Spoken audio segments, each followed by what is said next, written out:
Assalamualaikum warahmatullahi wabarakatuh.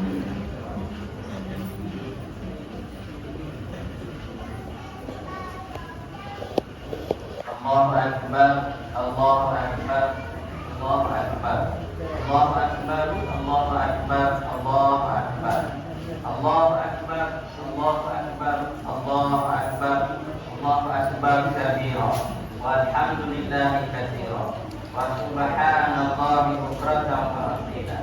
La ilaha illallah wa la na'budu illa iyyah, mukhlishina lahu din, walau karihal kafirun.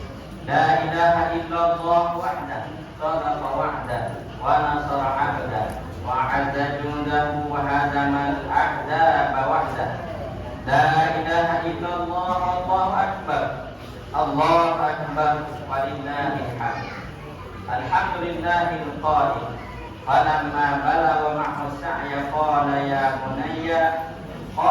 bunayya inni ara fil manami anni azbahuka fanzur ma tara.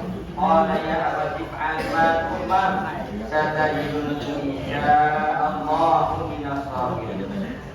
Asyhadu an la ilaha illallah wahdahu la syarika lahu wa asyhadu anna Muhammadan 'abduhu wa rasuluh. Allahumma shalli wa sallim ala abdika wa rasulika Muhammad wa ala alihi wa ashabihi ajma'in. Amma ba'd. Fa ya ayyuhal muslimun ittaqullah usikum wa iyaya bitaqwallah faqad fazal muttaqin.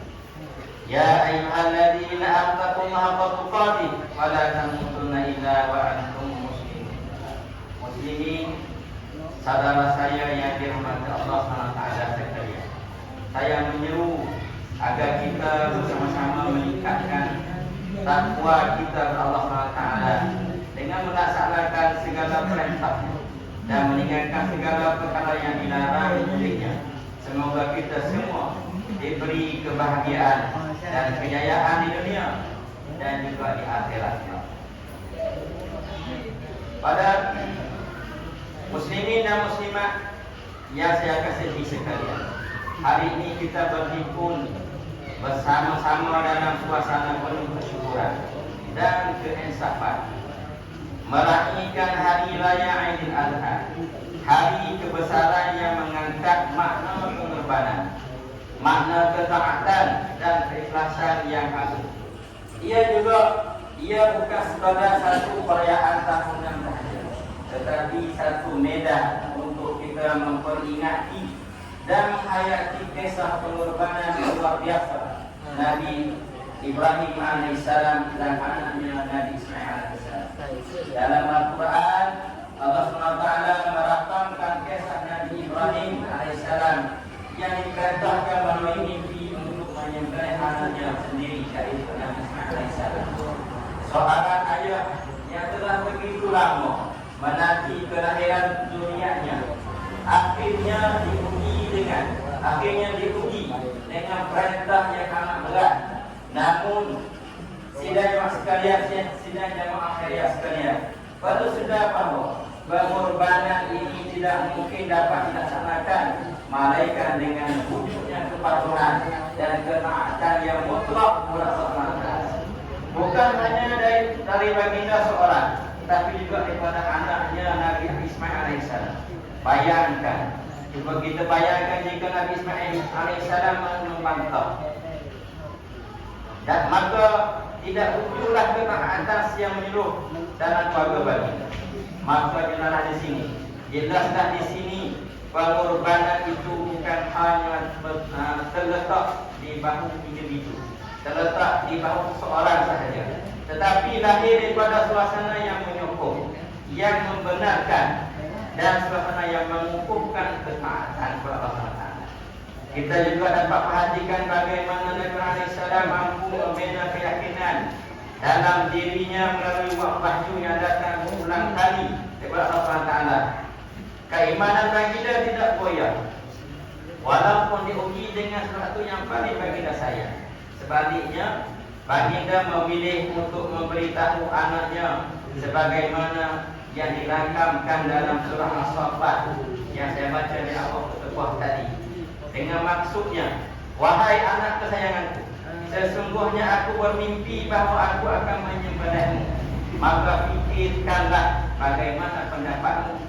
Lantas dijawab dengan penuh taat dan redha oleh Nabi alaihissalam, wahai ayahku, wahai bapaku, jalankanlah apa-apa yang diperintahkan kepadamu, dan insya Allah ayah akan mendapati aku termasuk dalam golongan orang yang sabar. Bayangkan kalau kita tahan kita kan. Demikianlah kemuncak ketaatan dan pengorbanan yang ditunjukkan oleh Nabi Ibrahim alaihissalam dan Nabi Ismail alaihissalam, sehingga menjadi asas pensyariatan ibadah kurban. Dan inilah juga natijah daripada persekitaran yang mendukung, yang menyokong ketaatan, mendapatkan kefahaman agama yang sahih dan keyakinan teguh terhadap apa yang diperintahkan oleh Allah SWT. Allahu Akbar, Allahu Akbar, Allahu Akbar, walillahil hamd. Muslimin, muslimat, saudaraku yang dimuliakan Allah SWT, kita seharusnya sedar dan insaf bahawa di sebalik maqasid ibadah kurban, di sebalik tujuan melakukan ibadah kurban itu bukan sekadar menyembelih haiwan, bukan sekadar menyembelih binatang semata-mata. Hakikatnya, kebenarannya ibadah ini menuntut satu bentuk pengorbanan yang jauh lebih besar, yaitu keikhlasan kita dan kesanggupan kita untuk mengorbankan segala apa yang menghalang kita daripada mentaati Allah SWT. Tanyakan pada diri kita, tanyalah diri kita sendiri, apakah sebenarnya yang menghalang kita daripada memberikan ketaatan mutlak kepada Allah SWT? Apakah sebenarnya yang menghalang kita, yang menyegah kita daripada memberikan ketaatan, kepatuhan, ketakwaan mutlak kepada Allah SWT? Mungkin antara penghalang pencegah utamanya ialah apabila kita tunduk kepada hawa nafsu. Terlalu gairah dengan keinginan dunia, sehingga lalai daripada mengasih akhirat, serta mudah terpengaruh dengan persekitaran yang merosakkan dan jahil tentang urusan agama. Semua ini perlahan-lahan menjadikan hati kita keras. Masalah terasa berat untuk dilaksanakan, manakala maksiat dirasakan ringan dan seolah-olah yang biasa saja melakukan maksiat. Di zaman ini, mentaati perintah Allah Taala mungkin menjadikan kita kelihatan asing di mata orang. Di zaman sekarang ini, mentaati perintah Allah Taala mungkin menjadikan kita kelihatan nampak belah, nampak asing di mata orang.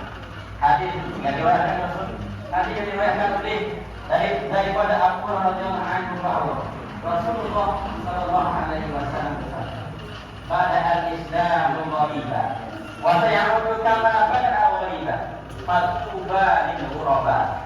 Maksudnya, Islam bermula dalam keadaan asing dan ia akan kembali asing, ia akan kembali pelik.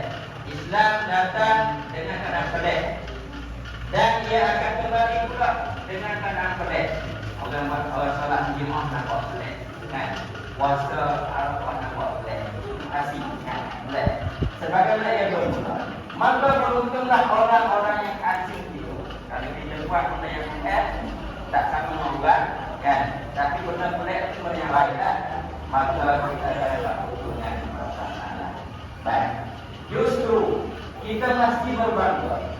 Kita dipandang asing kerana memilih untuk patuh. Kita mesti berbangga. Kita dipandang asing, kita dijadikan tengok pelik kerana kita memilih untuk patuh. Sangat ramai yang sedang mereka. Kita dipandang asing, kita dianggap pelik kerana ini menjaga agama. Sangat ramai, padahal sangat ramai yang menjual agama. Tetapi yakinlah, keberkatan itu sentiasa bersama orang-orang yang istiqamah. sentiasa bersama orang yang sentiasa dalam kebaikan, walaupun di padang asing oleh dunia.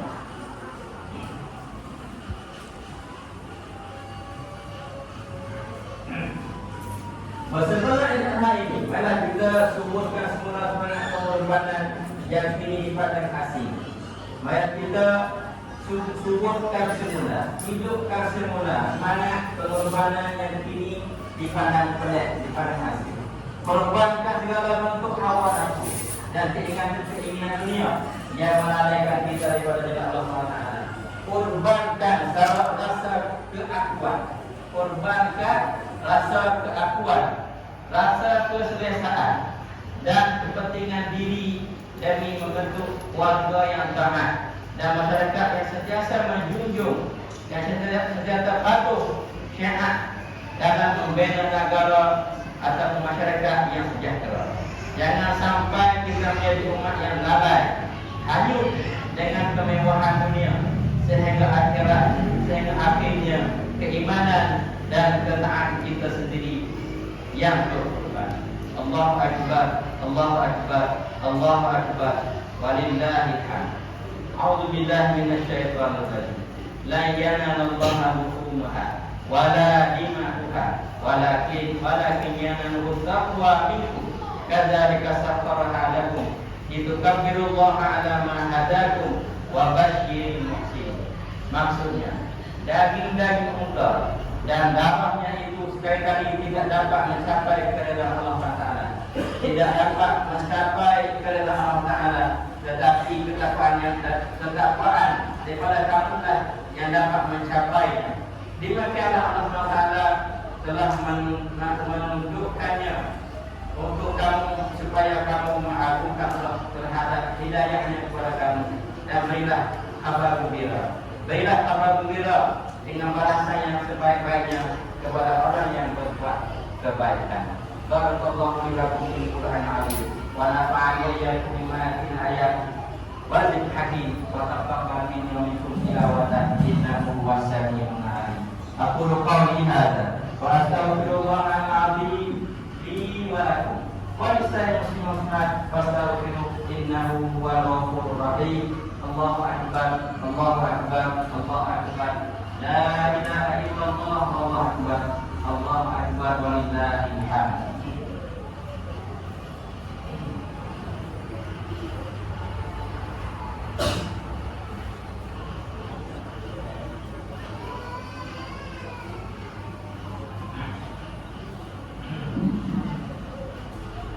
Allahu akbar, Allahu akbar, Allahu akbar, Allahu akbar, Allahu akbar, Allahu akbar, Allahu akbar, la ilaha illallah, wallahu akbar, Allahu akbar, walillahil hamd. Alhamdulillah ala ihsanihi wa syukru lahu ala taufiqihi. Asyhadu an la ilaha illallah wahdahu la syarika lahu wa asyhadu anna Muhammadan 'abduhu wa rasuluh. Allahumma shalli wa sallim wa barik ala sayyidina Muhammad wa ala alihi wa sahbihi wa man tabi'ahum bi ihsan ila yaumiddin. Amma ba'd. Ya ikhwan muslimin, ittaqullah usikum wa iyaya bi taqwallah. Faqad fazal muttaqun. Qala Allah Ta'ala, ya ayyuhalladzina attaqullaha haqqa tuqatih wa la tamutunna illa wa antum muslimun. Muslimin muslimat yang dikasihi Allah SWT, hari ini dalam usaha kita membina keluarga yang harmoni, masyarakat yang bersatu padu, dan negara yang makmur, semangat pengorbanan seperti yang ditunjukkan oleh keluarga Nabi Ibrahim AS perlu terus disemai dan dibudayakan. Sematkan semangat pengorbanan ini dalam setiap tanggungjawab harian kita dengan menjadi hamba yang lebih taat. Jadi hamba lebih taat kepada Allah SWT, lebih jujur dan ikhlas dalam menunaikan amanah, serta lebih peka dan prihatin terhadap keperluan dan kesejahteraan masyarakat di sekeliling kita.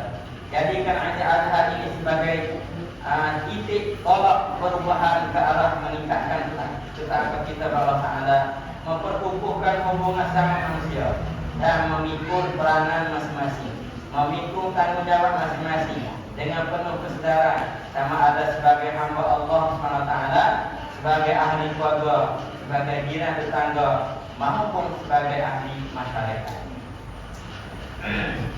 Tidak berpejuang kita sama-sama mendoakan saudara-saudara kita yang sedang mengerjakan ibadah haji di tanah suci agar dikurniakan haji yang mabrur. Semoga Allah SWT menerima segala pengorbanan yang kita telah lakukan dan kurniaan kepada kita, dan mengerjakan kepada kita semua keberkatan, keampunan serta kekuatan untuk terus istiqamah berada di jalan Allah. Inna Allah malaikatahu yusalluna 'alan nabi ya ayyuhalladzina amanu sallu 'alaihi wa sallimu taslima. Allahumma salli wa sallim ala sayyidina Muhammad wa ala alihi wa sahbihi ajma'in. Allahumma ighfir lil muslimin wal muslimat wal mu'minina wal mu'minat al ahya'i minhum wal amwat innaka sami'un qaribun mujibud da'wat wa ya qadil hajat. Allahumma aslih himmatal muslimin, Allahumma aslih a'immatal muslimin wa ulata umurihim wa jami'al muslimin. Ya Allah, rahmatilah dan peliharalah para jemaah haji yang menjadi tamu kamu ya Allah. Pada tahun ini, hindarilah mereka daripada segala kesulitan dan kepayahan sepanjang keberadaan mereka di bumi Makkah dan Madinah. Ya Allah, jadikanlah kepada haji mereka pada haji yang mabrur. Sa'i mereka sa'i yang diterima, dosa mereka dosa yang diampun, perbanyakan mereka punyaannya tidak merugikan. Wukuf mereka wukuf yang penuh keinsafan, dan kembalikanlah mereka ke tanah air dalam keadaan selamat, sehat, sejahtera, walafiat, serta dipenuhi keberkatan. Ya Allah, lindungkanlah umat Islam dan Masjid Aqsa di Palestin. Leheralah mereka pada kezaliman dan kejahatan, serta kurniakanlah mereka ketabahan, kekuatan dan kemenangan. Ya Allah, kukuhkanlah akidah umat Islam. Ya Allah, kukuhkanlah akidah umat Islam. Berterapkan ajaran ahli sunnah wal jamaah yang berada di atas jalan Nabi Muhammad SAW dan para sahabat radhiyallahu anhum. Serta jauhkanlah kami daripada segala fitnah yang boleh menggugah kesatuan dan perpaduan umat Islam. Rabbana hab lana min azwajina wa dhurriyyatina qurrata a'yun waj'alna lil muttaqina imama. Rabbana atina fid dunya hasanah wa fil akhirati hasanah wa qina adzaban nar. Ibadallah, innallaha ya'muru bil 'adli wal ihsan wa itaa'il qurba wa yanha 'anil fahsya'i wal munkari wal baghi ya'idukum la'allakum tadhakkarun. Fadhkurullaha al-'azim yadhkurkum washkuru 'ala ni'amihi yazidkum wash'alu min fadlihi wa'tikum was'alu min fadlihi fala dzikrullahi akbar wallahu ya'lamu ma tasna'un. Allahu akbar, Allahu akbar, Allahu akbar, Allahu la ilaha illa Allah akbar, Allahu la ilaha illa Allah.